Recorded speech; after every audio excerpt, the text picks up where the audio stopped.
Welcome to Puri sea beach, দেখতে থাকো।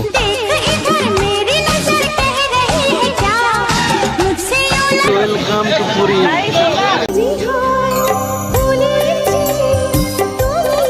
আমি এই মুহূর্তে রয়েছি নন্দকুমারে, আর পুরী যাওয়ার জন্য স্পেশাল বাসের অপেক্ষা করছি। আর ফাইনালি আমি বাসে উঠে পড়লাম।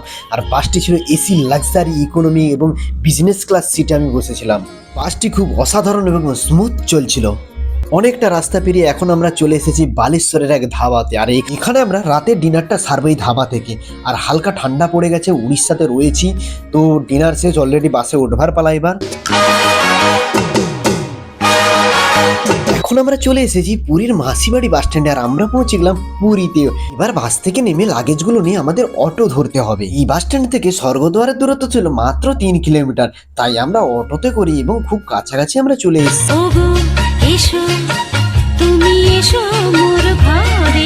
হেঁটে আস্তে আস্তে রাস্তার সাইডে সমুদ্র দেখতে দেখতে আমরা চলে এসেছিলাম হোটেলে।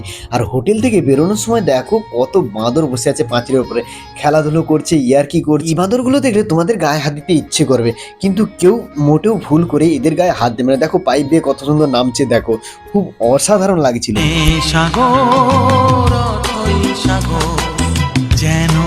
হতে হতে আমরাও বেরিয়ে চলে এসেছিলাম একদম সি বিচে। আর সি বিচে কেন এসেছি? সূর্যোদয় দেখার জন্য। আমরা ভাবছো পুরীতে এলে 2025-এ কি বিপদে পড়তে পারো।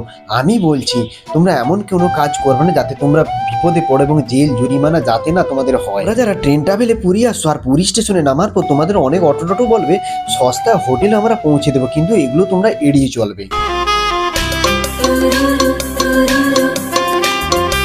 আর তোমাদেরকে অনেক মানুষ বলবে যে তোমাদেরকে সস্তা আমরা হোটেল খুঁজে দেবো। এই বোকারো থেকে তোমরা কিন্তু দূরে থাকো। তোমরা পুরীতে অনেকে আসছো ফ্যামিলি, কাপল এবং ফ্রেন্ডলি মিলে, এবং তোমরা এখানে আনন্দ উপভোগ করার জন্য এসছো। যেখানে তোমাদের না বাধা বিপত্তি হয় তোমরা এড়িয়ে চলার চেষ্টা করবে। পুরীর ঢেউ ছিল ভয়ঙ্কর একদম রূপ।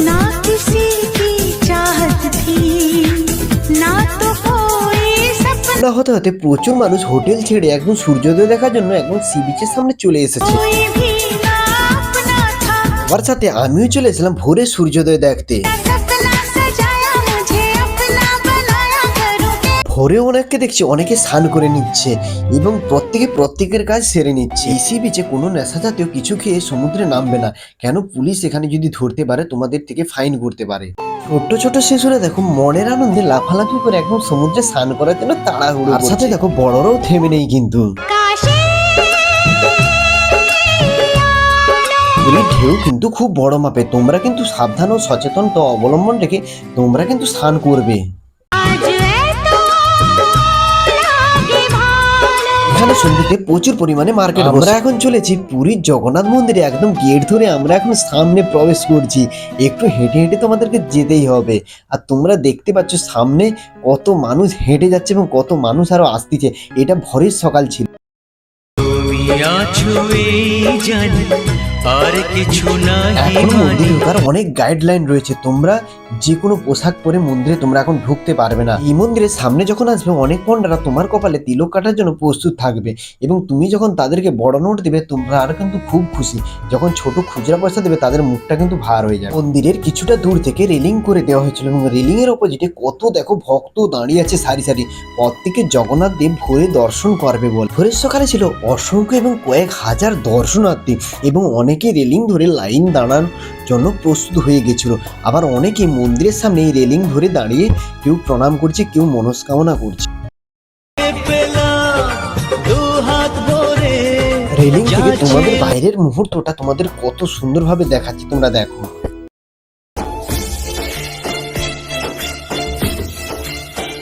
তারা যারা এখনো জগন্নাথ দেব দর্শন করেনি তারা অলরেডি চলে আসতে পারো জগন্নাথ দেব দর্শনে।